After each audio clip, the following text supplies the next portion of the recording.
Urusei Yatsura really shouldn't even need an introduction. This is the work that put Rumiko Takahashi on the map. It made her an extremely famous manga author who would later go on to produce series that were even more successful in the West, such as Ranma 1/2 and Inuyasha. But as long-running and as massively popular as those works were, they were not even as big as Urusei Yatsura was. This manga started in the late 70s, ran through the late 80s, and was a huge deal, not only just as a big popular manga, but as one of the defining works of the early otaku craze, with Lum being such a popular character both to cosplay and of course to ogle.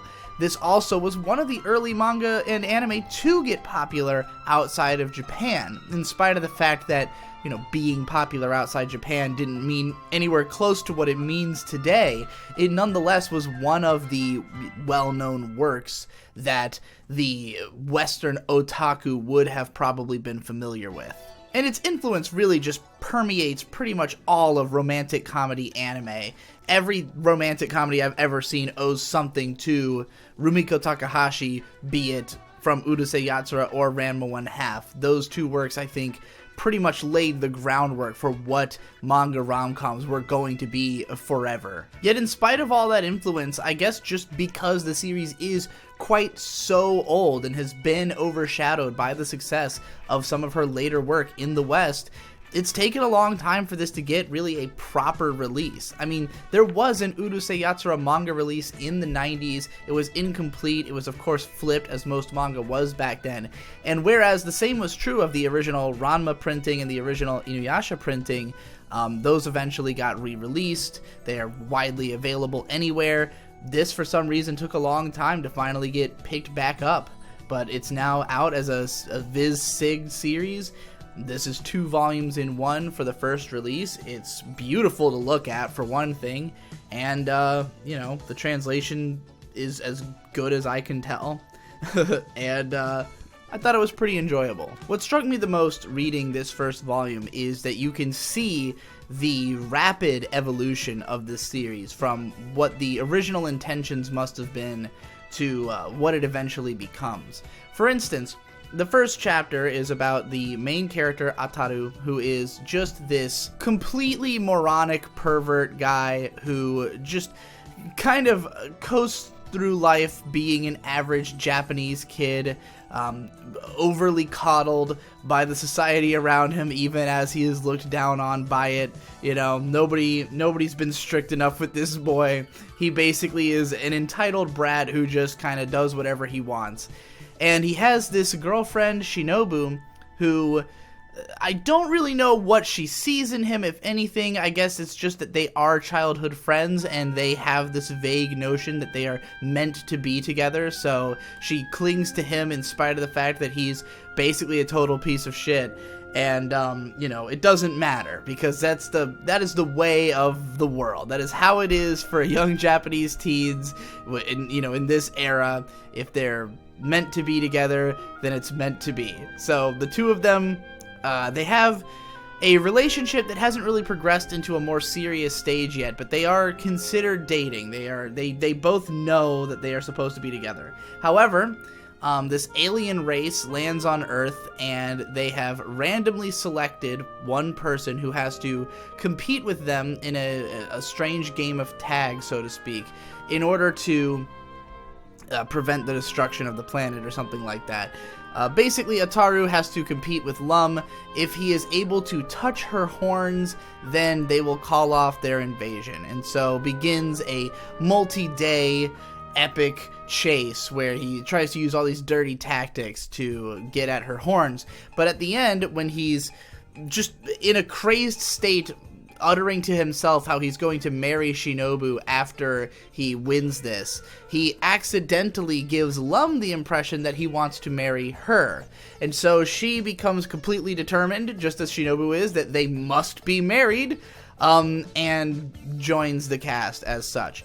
However, the funny thing about it is that Chapter 2 actually focuses on a completely different alien, and it seems as though the original intention of this was just to have a Monster of the Week formula where in each chapter there would be some new obnoxious alien. The title of the manga, Urusei Yatsura, translates to obnoxious people, although it could, there's like a pun in the Japanese kanji that it implies that they're aliens.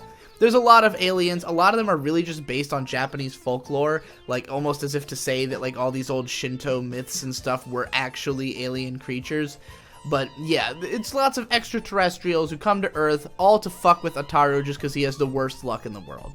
So chapter 2 doesn't feature Lum at all. And then chapter 3 opens with these boys at Ataru's school trying to bring Lum back. They are the Lum fan club. They miss her. They want her back. And I don't know if maybe this was reflective of reality. Maybe, maybe Lum wasn't intended to be a mainstay character at first, but was begged back into the series by the fans. Because Takahashi has a note in here about how Lum is the character who she sort of relates to the least. That she relates better to shy characters who aren't very forward with their feelings, whereas Lum is extremely forward and just about what she wants. And I gotta say, Lum's character is baffling and insane. I mean, Lum is just a total psychopath. Because the plot of this manga is that Ataru and Shinobu want to be together. Ataru wants nothing to do with Lum. Like, he's lusting after her at first, and he does lust after every girl he sees. He is a womanizer, he's a pig, all he wants is to get into girls' pants, but at the end of the day, he is dedicated to the idea that he's going to marry Shinobu. And because Lum wants to marry him and take him to her planet, he is not interested in her. He does not even, slip up and be like, oh, maybe I'll just sleep. Like, he has every opportunity to sleep with her.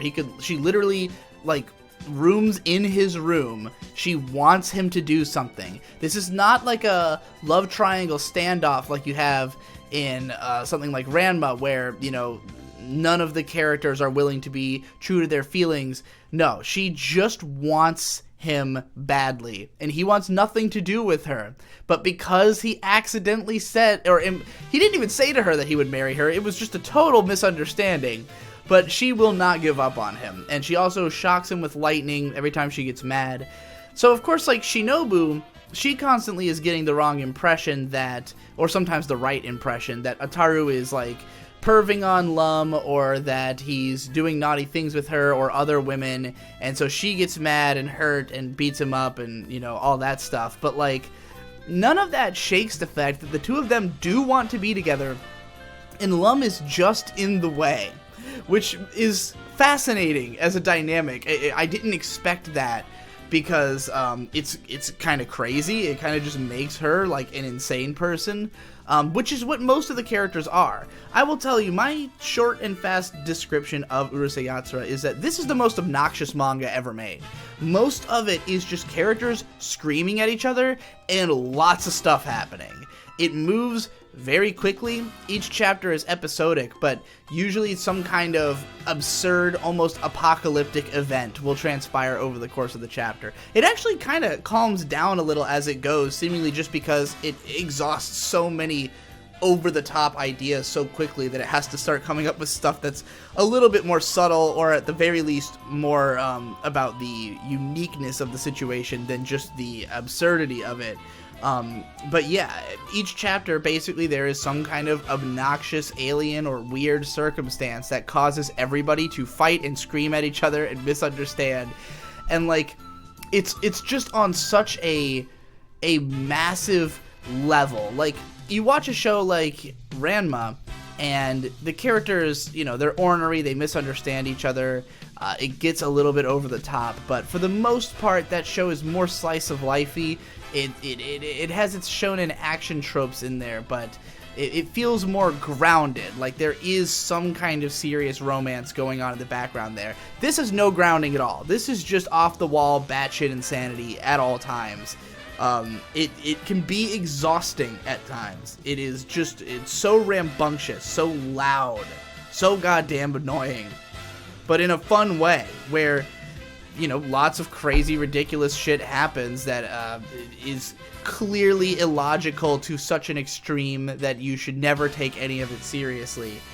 There's lots of big, like, full-page spreads, often, especially that end a chapter, that are pretty cool. Takahashi's artwork is pretty nice. I mean, I like her sense of character design. This very much feels like of its age, but it looks good. It holds up well, and you can appreciate the evolution of her artwork over time. I mean, I think it was more lively back then than it is in something like her newer stuff like Kyokai no Rine or something. And as the volume goes along, you also get a sense of it continuing to shift in its intentions as it goes. For instance, a lot of the times if a cute girl is introduced as a one-off character, she's likely going to return again. I think basically any character that's popular is bound to continue appearing to get more fleshed out or to get involved in the story in new ways. And as I understand it, I think this eventually becomes a high school story, because as it's described at one point in one of these little post-chapter write-ups, which are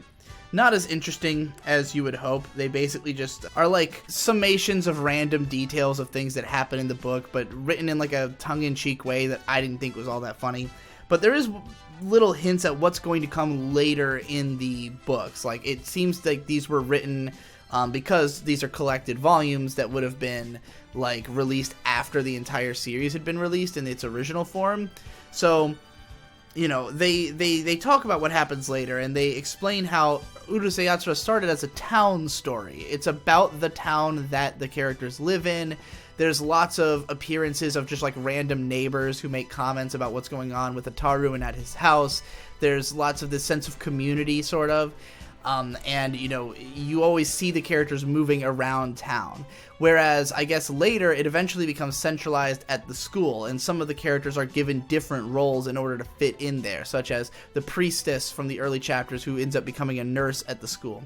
That doesn't happen within these two volumes. I don't know exactly if there's a hard break. Like, we see a little bit of the school in this, but, we're never very localized there.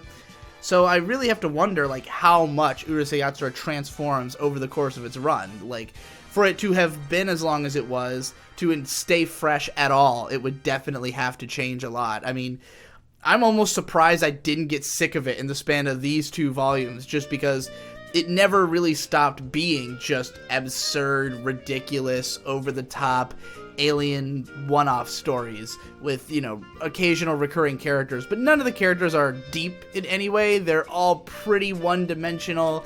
Ataru is just an idiot pervert.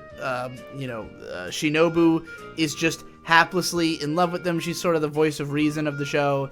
Lum is a psychotic, lightning-wielding alien. Nobody else is any deeper than they are. So this is purely about the comedy, the absurd scenarios, and I think what keeps it engaging is just the speed at which things happen. The fact that it's always, like, every panel there's a joke. It's always intense. It's always just, like, hurrying through these wacky stories. From what I've seen of the anime as well, I don't know if I would say that the manga is even the most preferable way to consume it. The anime does have like a really gorgeous color aesthetic. It, skips over some of the more boring chapters, I think. And it just generally, it's good. It's a good anime. It's fun to watch.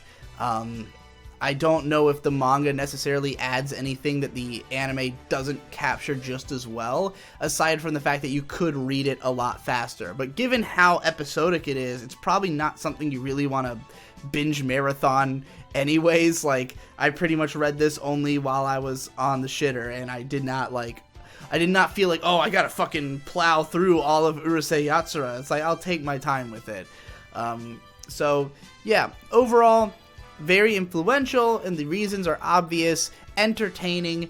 Do I think you need to rush out and buy this book right away? Not necessarily, but if you are a fan of Takahashi's other work and you haven't consumed this one yet, then you are definitely missing out. I mean, I would say that I don't necessarily enjoy this as much as Ranma from what I've read so far, but it is comparable. It has a lot of the same strengths and sense of humor. I appreciate that it is so ridiculous that it never tries to be like dramatic or anything, that it's just like balls out insanity.